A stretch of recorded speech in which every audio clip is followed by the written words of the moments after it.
Bismillahirrahmanirrahim.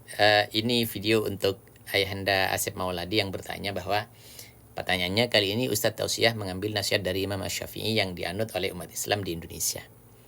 Dan tidak hanya di Indonesia sebenarnya ya, juga seluruh Indonesia, seluruh dunia, dan sebagian-sebagian sesuai dengan madhabnya. Kemudian sekarang Ustadz ataupun penceramah yang diadakan di masjid itu agak jarang mengemukakan menurut Al-Imam Asy-Syafi'i, menurut hasanah-hasanah keislaman menurut siapa misalkan. Ya, betul sekali. Dan kembali ke pertanyaan,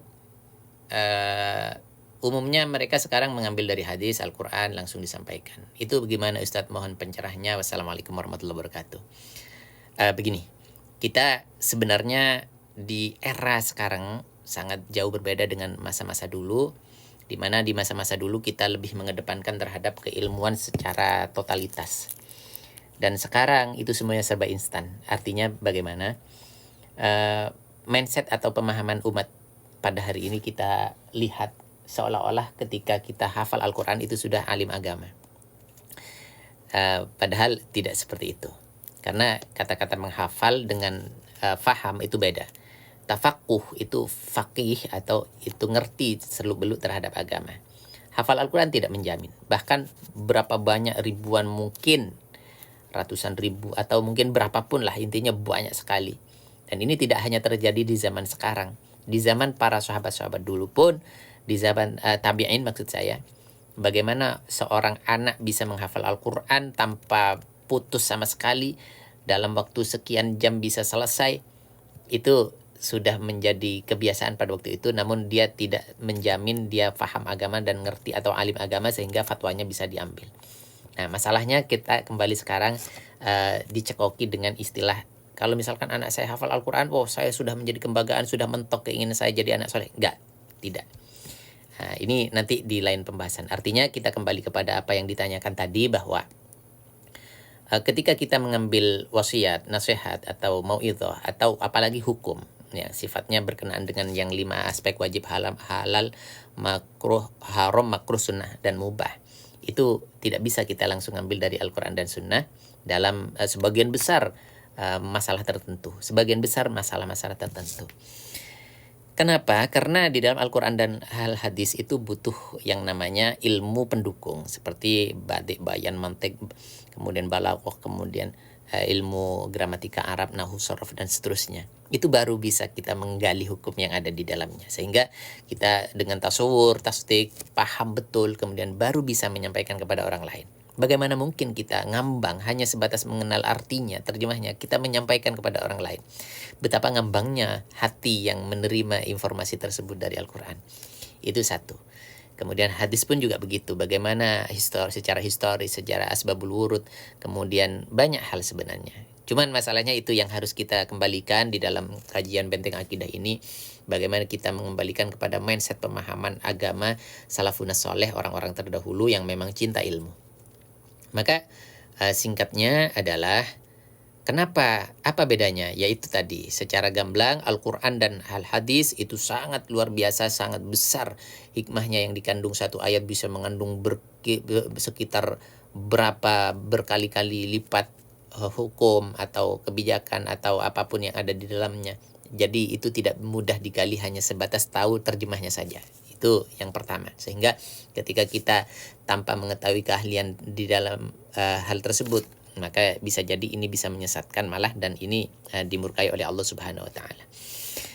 Kemudian dengan Imam Asy-Syafi'i atau imam-imam yang lain atau mujtahid-mujtahid yang lain, ketika menyampaikan sesuatu dijadikan satu hukum, fatwa, tausiyah, mau'idhah atau apapun namanya, itu sudah pasti menyarikan dari Al-Quran. Contoh misalkan seperti apa yang kita sampaikan di grup tadi itu tentang adanya kata Imam Asy-Syafi'i, man lam yaduk murrat ta'allumi sa'atan tajarra'a dhullal jahli tula hayatih.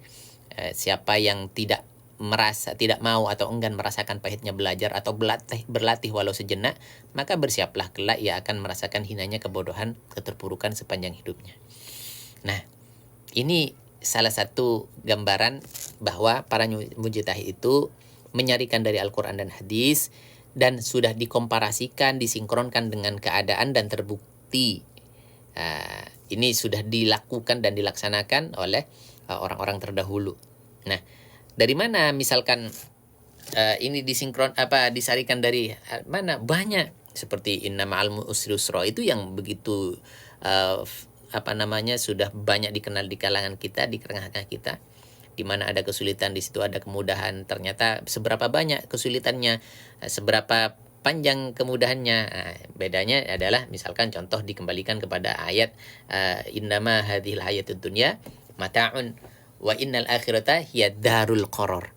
Bahwasanya di dunia ini usaha diawali dengan mata, sekilas saja.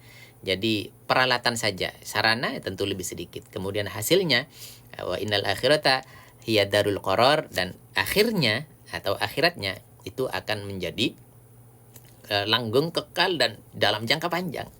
Nah, ini salah satu menyarikannya para imam-imam kita, dasarnya seperti itu. Dan dibuktikan dengan fakta. Bagaimana fakta? Siapa yang berusaha sedikit saja, artinya bisa bertahan hanya berapa tahun orang berlatih sih? Misalkan anak pendidikan atau mondok hanya mungkin 5-10 tahun.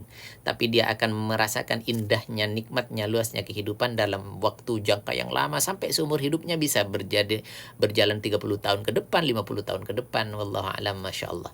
Ini salah satu gambarannya kenapa kita harus betul-betul hati-hati di dalam agama. Tidak mudah mengambil fatwa-fatwa yang tidak kita ketahui secara pasti keilmuannya, untuk kita jadikan pijakan langsung kita, menurut saya begini, belum tentu. Maka ini yang harus kita jaga. Kemurnian agama adalah seperti itu, bukan kembali ke hadis, kembali ke Al-Quran. Ya, kita kembali ke hadis, kembali ke Al-Quran kalau kita ngerti.